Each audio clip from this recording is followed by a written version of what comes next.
শাহেদ ভাই বিরতির আগে প্রশ্ন করা লাগবে না, আমি বলছি। ওকে, যেমন আমি যে বললাম যে আমাদের মতিভ্রম আছে, হ্যাঁ, ভাবনার ভ্রম আছে। উনি যে বললেন যে এই 24-এর গণঅভ্যুত্থানই হয়েছে রাষ্ট্র সংস্কার, যার মূল এজেন্ডা ছিল, এগুলো একদম ভুল, বিভ্রান্ত কনসেপ্ট। সংস্কার শব্দটা বিএনপি 2022 সালে তারা তাদের 31 দফায় আনে প্রথম। এর আগে ভীষণ 2030-তে দিয়েছিল তারা। হ্যাঁ, তারা জানে নির্বাচন হয়েছে 2018-তে, ওখানে তারা হয়নি, মাঠে রাজনীতির পরিস্থিতি গোছানো না, আশা ছিল।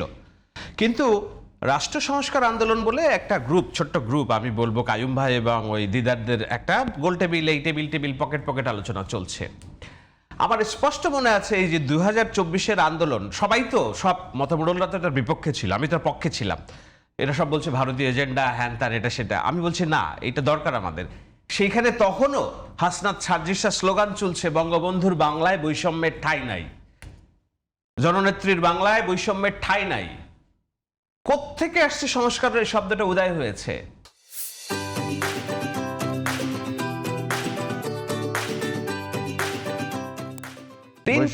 বৈষম্যের ঠাঁই না, এটা সংস্কার না?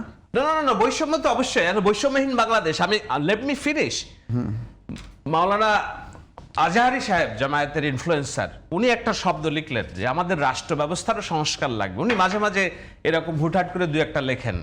সারা দিন তো আওয়ামী লীগ যতদিন ছিল উনি আওয়ামী লীগ করেছেন আমির হামজার মতো, কিন্তু যখন এই আন্দোলন উঠছে তখন তিনি লিখলেন যে আমাদের রাষ্ট্র ব্যবস্থারও একটা সংস্কার প্রয়োজন। আর তো সবাই, আমি তো বলি যে এই টিম বি টিম মিলে আছে, এরা সবাই এটাকে পিক করলো, সংস্কার লাগবে, হ্যাঁ সংস্কার লাগবে।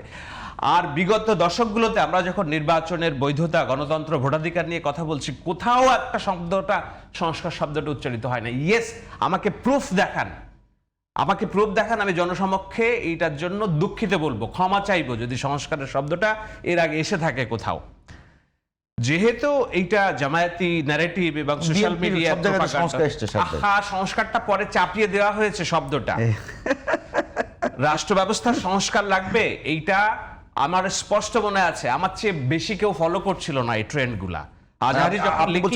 আপনি বলছেন অভ্যুত্থানের সময়ের কথা, অভ্যুত্থানের আগের কথা, অভ্যুত্থানের 4-5 দিন কিংবা 10 দিন, মনে হয় আবু সাইদের পরে, হত্যাকাণ্ডের পরে যেই প্রাথমিক গণঅভ্যুত্থানের জুলাইয়ের সময়টা বলছেন।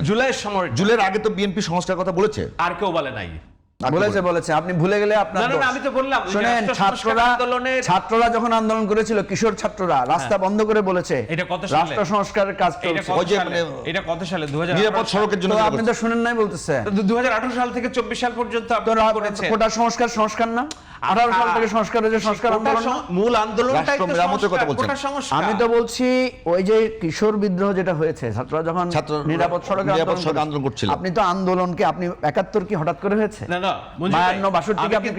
মঞ্জু ভাই, আমি কিন্তু শেষ করি নাই। আপনি তো শুনেন নাই, মনে করে দিচ্ছি। কোটা সংস্কার আর রাষ্ট্র সংস্কার দুটা ভিন্ন বিষয়। কোটা সংস্কার হচ্ছে আমি পড়াশোনা করে এই রাষ্ট্রে যেন বৈষম্যহীন ভাবে একটা চাকরি পাই, যে কোটা দিয়ে যে আমার বৈষম্য তৈরি করছে। কোটা সংস্কার শব্দ শুনেন না? এক্স্যাক্টলি, আমি বলছি সেই জায়গায় যখনই অভ্যুত্থানটা হলো, আমাদের যে জামায়াতে ইসলামী যে প্রোপাগান্ডা মেশিন অর্কেস্ট্রেটেড, তখন রাষ্ট্র সংস্কারটাকে একমাত্র এজেন্ডা বানিয়ে ফেললো। এখন রাষ্ট্র সংস্কার, ওকে, আমি তো সংস্কার বিরোধী না, আমি তো রাষ্ট্র যেখানে পড়ে আছে ওখানে চাই না। এখন রাষ্ট্র সংস্কার বলতে আমি কি বুঝি? আমি বুঝি 5 বছর পর পর তত্ত্বাবধায়ক সরকারের অধীনে নির্বাচন, আমার নির্বাচনে আমি যাকে চাই, সংবিধানের মৌলিক অধিকার, আমার পছন্দের ব্যক্তি দ্বারা শাসিত হওয়ার অধিকার আমি চাই। এমন না এটা ম্যানিপুলেটেড, তুমি কোনো কিছু করবা। তো তত্ত্বাবধায়ক সরকার তো বিএনপি মেনে নিয়েছে।